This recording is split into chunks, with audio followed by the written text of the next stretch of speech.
अस्सलाम वालेकुम। आज हम जिस टॉपिक पर बात करने वाले हैं वो है हमारा सीपीसी की सीरीज़ के अंदर ऑर्डर 8। पिछली वीडियो के अंदर हमने डिस्कस किया ऑर्डर 7 जो कि रिलेट करता था प्लेंट के साथ। आज की इस वीडियो में हम डिस्कस करेंगे ऑर्डर 8 जिसको कहते हैं रिटर्न स्टेटमेंट एंड सेटअप। इस ऑर्डर के अंदर हम पढ़ेंगे कि प्लेंटिफ जब अपना दावा दायर कर देगा, फिर जब समन हो जाएंगे, नोटिस हो जाएंगे, डिफेंडेंट के पास इतला पहुंच जाएगी तो उसने क्या करना है, और फिर उसने अपना जवाब दावा जब जमा करना है तो कैसे करना है, क्या क्या चीज़ें उसके साथ उसने लाजमी लगानी है। अगर जवाब दावा नहीं देता या उसके साथ जो लाजमी ज़रूरी चीज़ें हैं वो नहीं देता तो उसके कॉन्सिक्वेंसेस उसके साथ क्या होंगे। सारे डिटेल्स जो रिटर्न स्टेटमेंट और सेट ऑफ के साथ रिलेटेड हैं वो इस ऑर्डर के अंदर हम डिटेल के साथ डिस्कस करेंगे। तो सबसे पहले है जी इसका रूल 1। ऑर्डर 8 रूल 1 के अंदर बताया गया है कि डिफेंडेंट ने अपना जवाब दावा जिसको रिटर्न स्टेटमेंट कहते हैं वो अब जमा कराना है। प्लेंटिफ का प्लेंट आ गया है और डिफेंडेंट को समन हो गया है, नोटिस हो गया है कि आपके ख़िलाफ़ एक दावा हो गया। अब उसने क्या करना है, उसने तारीख़ पेशी के ऊपर जो उसको नोटिस में बताई गई है तारीख़ पेशी या उससे पहले वो अपना जवाब दावा अदालत में जमा करा सकता है। उसी दिन करा दे, उससे पहले करा दे, या उसके पास डिस्क्रिशन मौजूद है। और हाँ, अगर तारीख़ पेशी पर वो आकर मोहलत मांगता है तो फिर उसको मोहलत भी दी जा सकती है। और आगे प्रोवाइज़ो के अंदर शर्त लगाई गई है कि 30 दिन से ज़्यादा की उसको मोहलत नहीं दी जा सकती। तो हम कह सकते हैं कि जवाब दावा दायर करने के लिए आपके पास 30 दिन होते हैं। 30 दिन के अंदर आपने रिटर्न स्टेटमेंट अदालत में जमा कराना होता है। तो रूल 2 के अंदर बताया गया है कि आपने न्यू फैक्ट्स जो हैं वो आपने स्पेशली बताने हैं कि न्यू फैक्ट्स। इस रूल से क्या मुराद है? इस रूल से मुराद ये है जो हम दावे में इब्तदाई, जिनको कहते हैं उज़रात इब्तदाई, प्रिलिमिनरी ऑब्जेक्शंस जो हम देते हैं, ये वो है।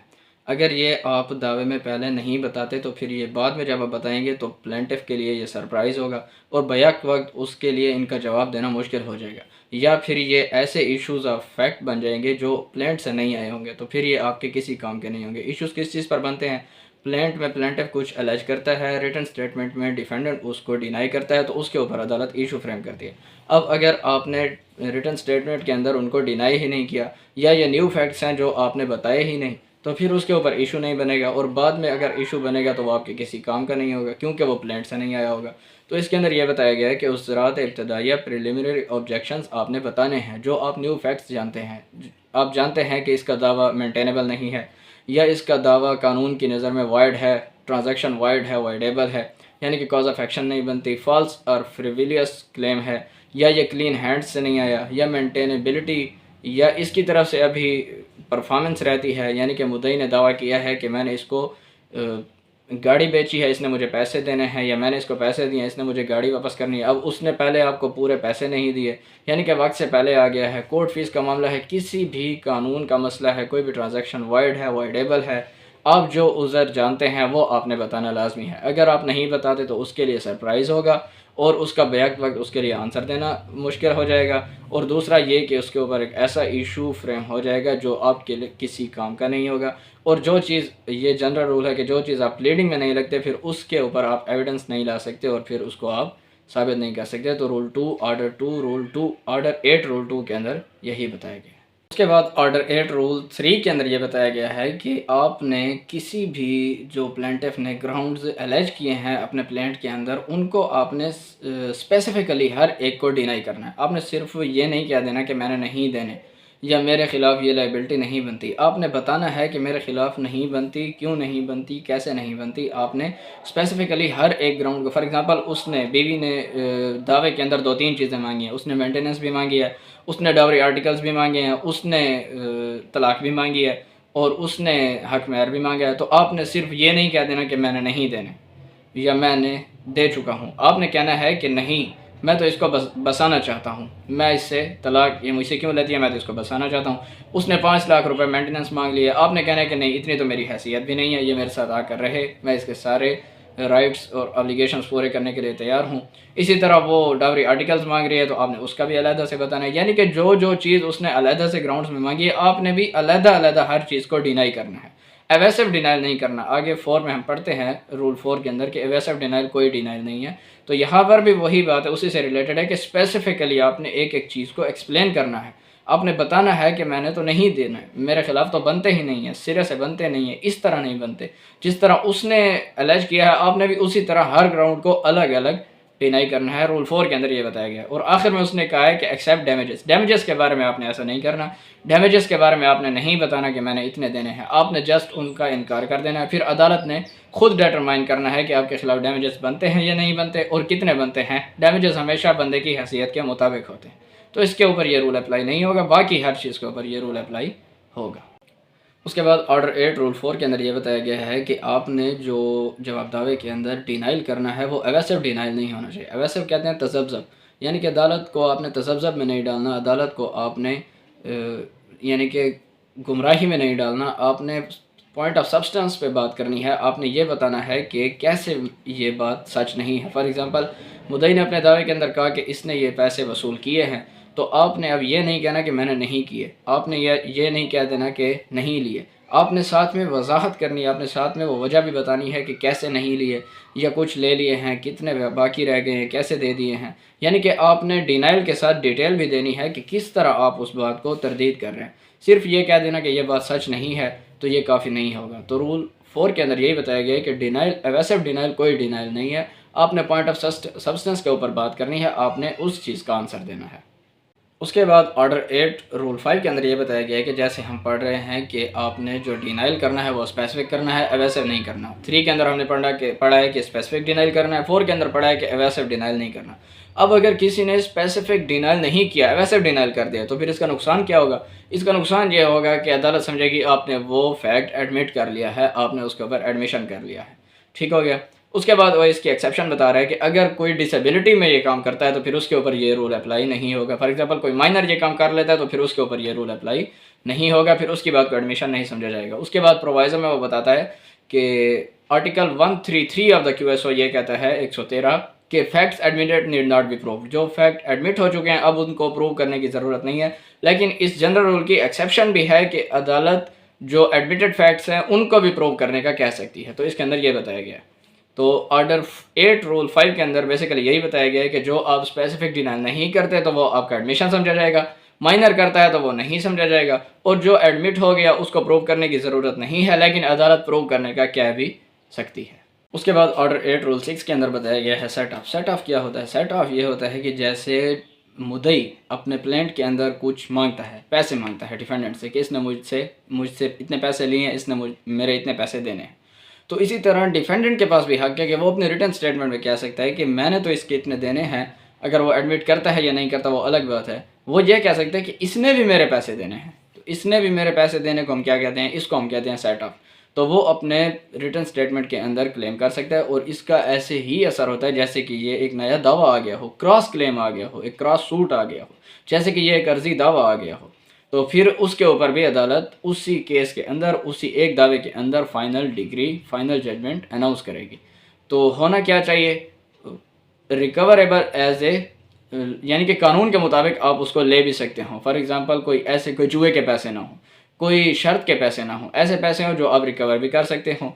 दूसरा, अदालत की पेक्यूनरी जुरिस्डिक्शन के भी अंदर आते हो। अदालत की पेक्यूनरी जुरिस्डिक्शन क्या है? अगर सिविल कोर्ट है तो सिविल जज फर्स्ट क्लास की पेक्यूनरी जुरिस्डिक्शन अनलिमिटेड है, सेकंड की 50 लाख तक है, और थर्ड की 10 लाख तक है। तो इसके भी अंदर आना चाहिए। दूसरा ये कि आप कानूनन ले भी सकते हो। सेम कैरेक्टर होना चाहिए, यानी कि जैसे प्लेंटिफ ने लेने हैं वैसे डिफेंडेंट ने भी लेने हों, या एक ही ट्रांजैक्शन होनी चाहिए। उसके बाद जब अदालत डिग्री पास करेगी तो उसी एक दावे के अंदर डिग्री पास करेगी। वो डिग्री उसके हक में भी हो सकती है, उसके हक में भी हो सकती है। तो उस डिग्री का ऐसे ही असर होगा जैसे कि वो एक दावा होगा। जैसे अर्जी दावा आया है, प्लेंट आया होगा, उस जवाब दावे का ऐसे असर होगा। लेकिन उसने एक शर्त यहाँ पर लगाई है कि एक चीज़ के ऊपर इसका असर नहीं होगा, इस डिग्री का। किस चीज़ के ऊपर? अगर किसी वकील का कोई लियन का राइट है, कोई भी और सिक्योरिटी है, तो उसके ऊपर ये असरअंदाज नहीं होगा। फॉर एग्जांपल, अगर किसी वकील को आपने उस डिग्री की मद में कुछ देना है, कोई कास्ट बाकी है, कोई उसकी फ़ीस बाकी है, तो उसके ऊपर ये डिग्री असरअंदाज नहीं होगी। वो अपनी फ़ीस लेगा, वो लियन है, कोई भी सिक्योरिटी है, वो उसको दी जाएगी, उसके ऊपर ये डिग्री असरअंदाज नहीं होगी। तो रूल 6 के अंदर हमें सेट ऑफ के बारे में बताया गया है, और ये करना भी आपने फ़र्स्ट हेयरिंग के ऊपर होता है। अदालत में जब आप अपना सेट ऑफ का क्लेम रखते हैं तो ये आपने फ़र्स्ट हेयरिंग पर रखना होता है। हाँ, अगर उसके बाद आप लेट हो गए, उसके बाद अगर अदालत आपको इजाज़त दे तो आप मांग सकते हैं, वरना आप फिर मांग नहीं सकते। उसके बाद ऑर्डर 8 रूल 7 के अंदर यही बताया गया है कि अगर आपका जो क्लेम सेट ऑफ में आप मांग रहे हैं वो डिफरेंट और सेपरेट ग्राउंड्स के ऊपर रिलाई कर रहा है तो आपने अलग अलग ग्राउंड्स के अंदर उसको बताना है। ये वही उसी तरह ऑर्डर 7 के रूल 7 की तरह है कि अगर आपका रिलीफ सेपरेट ग्राउंड्स पर रिलाई कर रहा है तो आपने अलग अलग बताना है। फॉर एग्जांपल आप मेंटेनेंस भी मांग रहे हैं, इंटरनल मेंटेनेंस, और आप अल्टरनेट मेंटेनेंस मांग रहे हैं, या आप डिसोल्यूशन भी मांग रहे हैं, तो आप बहुत सारी चीज़ें अलग अलग ग्राउंड्स पर मांग रहे हैं तो आपने अलग अलग ग्राउंड्स उसके देने हैं। इसी तरह यहाँ पर भी वही बात है कि अगर सेट ऑफ आप बहुत सारी चीज़ों के अलग अलग ग्राउंड्स पर रिलाई कर रहा है तो आपने हर ग्राउंड को अलग से बताना होगा। उसके बाद ऑर्डर 8 रूल 8 के अंदर वो ये बताता है कि एक दफ़ा आपने प्लेंट दे दिया, उसके बाद डिफेंडेंट ने अपना रिटर्न स्टेटमेंट दे दिया, उस रिटर्न स्टेटमेंट के अंदर उसने सेट ऑफ मांग लिया। अब जो प्लेंटिफ ने उसका जवाब देना होता है, उस सेट ऑफ के जवाब को भी रिटर्न स्टेटमेंट कहते हैं। ये ऑर्डर 8 रूल 6 की सब क्लास 3 की रूल से मैं बता रहा हूँ कि जो प्लेंटिफ सेट ऑफ का जवाब देता है उसको भी रिटर्न स्टेटमेंट कहते हैं। अब प्लेंटिफ ने अपना जवाब दिया, उसके सेट ऑफ का जवाब, उसके अंदर उसको कोई न्यू ग्राउंड मिल रही है। इसी तरह जो डिफेंडेंट ने प्लेंटिफ का जवाब दिया था अपने रिटर्न स्टेटमेंट में और सेट ऑफ मांगा था, उसमें इसको कोई न्यू ग्राउंड मिल रही है। यानी कि अगर इसको कोई डिफेंस की न्यू ग्राउंड मिल रही है, उसको कोई डिफेंस की न्यू ग्राउंड मिल रही है, दावा दायर होने के बाद और रिटर्न स्टेटमेंट आने के बाद, सेट ऑफ आने के बाद किसी भी पार्टी को कोई भी न्यू ग्राउंड ऑफ डिफेंस मिल रही है तो वो अदालत की इजाज़त के साथ और अदालत में अपनी प्लीडिंग्स के अंदर वो शामिल कर सकता है। ऑर्डर 8 रूल 8 के अंदर यही बताया गया है कि प्लेंटिफ ने दावा दिया, रिटर्न स्टेटमेंट दिया डिफेंडेंट ने, उसके अंदर उसने मांगा सेट ऑफ। अब उस प्लेंटिफ ने जो इसके सेट ऑफ का जवाब देना है उसको कोई न्यू ग्राउंड मिल रही है। इसी तरह जब इसने अपना रिटर्न स्टेटमेंट दिया था और उसने अपने प्लेंट के अंदर कोई बात मांगी थी और ये सेट ऑफ देने के बाद इसके जहन में आ रहा है कि कोई मैंने तो सेट ऑफ में एक और प्ली मांगनी थी, कोई और ग्राउंड ऑफ डिफेंस है मेरे पास, तो ये भी एप्लीकेशन दे सकता है, वो भी एप्लीकेशन दे सकता है। ये रूल दोनों पार्टीज़ के ऊपर अप्लाई होता है। ऑर्डर 8 रूल 8 के अंदर यही बताया गया है। उसके बाद ऑर्डर 8 रूल 9 के अंदर ये बताया गया है कि सब्सिक्वेंट प्लीडिंग आप नहीं दे सकती। ये जनरल रूल है कि जब आपने रिटर्न स्टेटमेंट दे दी, आपने अपनी प्लीडिंग अदालत में जमा करा दी, तो उसके अंदर आप कोई प्लीडिंग ऐड नहीं कर सकते। ये जनरल रूल है। इसकी एक्सेप्शन है कि आप अदालत की इजाज़त के साथ कर सकते हैं। जैसे ऑर्डर 6 रूल 17 की एप्लीकेशन देकर हम करा लेते होते हैं अपनी प्लीडिंग को अमेंडमेंट, लेकिन सेट ऑफ के लिए आप दे सकते हैं। रिटर्न स्टेटमेंट एक दफ़ा दे दी, उसके बाद आप नहीं दे सकते, लेकिन रिटर्न स्टेटमेंट देने के बाद आप सेट ऑफ मांगना चाहते हैं तो वो आप दे सकते हैं। लेकिन उसके बाद वो कहता है कि अदालत आपसे किसी भी वक्त मांग सकती है। अदालत आपसे किसी भी वक्त किसी भी चीज़ का तहरीरी बयान, जिसको रिटर्न स्टेटमेंट कहते हैं, या एडिशनल रिटर्न स्टेटमेंट, ततीमा बयान, किसी भी चीज़ का जवाब अदालत आपसे मांग सकती है और उसके लिए अदालत टाइम भी फिक्स कर सकती है। आपको अगर मांगना है तो फिर आपने अदालत से इजाज़त मांगनी है और सेट ऑफ आप मांग सकते हैं। ये बताया गया है ऑर्डर 8 के रूल 9 के अंदर। उसके बाद ऑर्डर 8 रूल 10 के अंदर ये बताया गया है कि जैसे रूल 1 के अंदर बताया गया है आपने रिटर्न स्टेटमेंट जमा करानी है, एक पीरियड भी बताया गया है। यहाँ पर बताया गया है कि अगर आप वो पीरियड के अंदर अपना रिटर्न स्टेटमेंट जमा नहीं कराते, अदालत में अपना जवाब दावा जमा नहीं कराते, तो फिर अदालत क्या कर सकती है आपके साथ? अदालत ये कह सकती है कि अदालत आपके खिलाफ जजमेंट पास कर सकती है, आपके खिलाफ फैसला कर सकती है, जिसको फैसला यकतरफा कहते हैं। एक्सपर्टी प्रोसीडिंग आपके खिलाफ अदालत कर सकती है। दूसरा ये कह सकती है कि अदालत आपका राइट स्ट्रक ऑफ कर देगी, रिटर्न स्टेटमेंट का आपका राइट स्ट्रक ऑफ हो जाएगा, फिर आप उस दावे के अंदर अपना जवाब दावा जमा नहीं करा सकते। इसके अलावा भी कोई अदालत अगर मुनासिब फैसला समझती है तो अदालत वो भी कर सकती है। उसके बाद ऑर्डर 8 रूल 11 के अंदर बताया गया है फ़र्द पता। जैसे हमने ऑर्डर 7 रूल 19 के अंदर प्लेंटिफ का फ़र्द पता पड़ा है, यहाँ डिफेंडेंट के बारे में बताया जा रहा है कि जो उसको समन आएगा और समन के अंदर जो डेट लिखी हुई है उस डेट से पहले उसने अपना एड्रेस, जिसके ऊपर उसको नोटिस, समन्स और चीज़ें अरसाल होंगी, उसके लिए उसने एड्रेस देना है, जिसको फ़र्द पता कहते हैं। रूल्स इसके वही अप्लाई होंगे। ऑर्डर 7 के रूल 20, 23, 24, 25 के नेचर कैसा होना चाहिए एड्रेस का, एड्रेस चेंज हो सकता है या नहीं हो सकता, प्लीडर पर उसकी सर्विस हो सकती है, अदर मोड्स ऑफ सर्विस भी हो सकते हैं। तो इसमें यही बताया गया है कि कोई भी पार्टी जो पहले से दावे में मौजूद है या किसी कार्रवाई में, या उसको ऐड किया गया है या सब्सटीट्यूट किया गया है। ऐड और सब्सटीट्यूट कैसे होती है? ऑर्डर 1 के रूल 10 की एप्लीकेशन दी जाती है। ऑर्डर 1 के अंदर हम पढ़ चुके हैं, तो उसके ज़रिए से उसने फ़र्द पता जमा कराना है। उसके बाद वो कहता है कि ये जो फ़र्द पता जमा कराएगा, ये ऑर्डर 4 के रूल 2 के अंदर हम पढ़ चुके हैं कि एक रजिस्टर ऑफ सूट्स होता है अदालत के अंदर। जब भी हम अदालत के अंदर दावा दायर करते हैं तो वो जो ऑफिसर ऑफ द कोर्ट होता है, जिसको रीडर कहते हैं, उसने जो है उसको रजिस्टर ऑफ सूट्स के अंदर उस एड्रेस को रखना होता है। ये बताया गया ऑर्डर 8 रूल 11 के अंदर। उसके बाद ऑर्डर 8 रूल 12 के अंदर ये बताया गया है कि अगर आप फ़र्ज पता जमा नहीं कराते, एड्रेस ऑफ द डिफेंडेंट अपना एड्रेस जमा नहीं कराता, तो फिर उसके लिए अदालत क्या कर सकती है? अदालत उसका राइट स्ट्रक ऑफ कर सकती है, उसका डिफेंस का राइट स्ट्रक ऑफ कर सकती है, और उसको फिर वो ऐसी पोजीशन में पहुंच जाएगा जैसे उसने वो डिफेंस अपना पेश किया ही ना हो। और आगे वो बताता है कि ये काम, ये ऑर्डर अदालत अपनी सो मोटो अपने मोशन पर भी कर सकती है, किसी पार्टी की यानी कि मुखालिफ पार्टी की एप्लीकेशन पर भी कर सकती है। यानी अगर आपने फ़र्ज पता जमा नहीं करा तो आपका right to defence struck out हो सकता है। उसके बाद है जी ऑर्डर 8 रूल 13, और ये इस ऑर्डर का आखिरी रूल है। इसके अंदर बताया गया है लिस्ट ऑफ लीगल रिप्रेजेंटेटिव्स। जैसे ऑर्डर 7 के रूल 26 के अंदर list of legal representatives plaintiff की थी, इसी तरह list of legal representatives of the defendant order 8 rule 13 के अंदर बताया गया। वही बातें हैं सारी, वही सेम वर्डिंग है कि कौन कौन लीगल रिप्रेजेंटेटिव्स होंगे, उनकी एक फहरिस्त दी जाएगी, उनके नाम दिए जाएंगे, उनके एड्रेस दिए जाएंगे, उनके पार्टिकुलर्स दिए जाएंगे। कौन ये फैक्ट अदालत को बताएगा कि अब वो बंदा फौत हो गया है और अब ये बंदा पार्टी बनेगा और ये केस को परसू करेगा, और साथ में एक एप्लीकेशन भी दी जाएगी कि लीगल रिप्रेजेंटेटिव्स को पार्टी बनाया जाए। और इसके साथ साथ ये बताया गया है कि आप ये लिस्ट के अंदर नाम चेंज भी कर सकते हैं।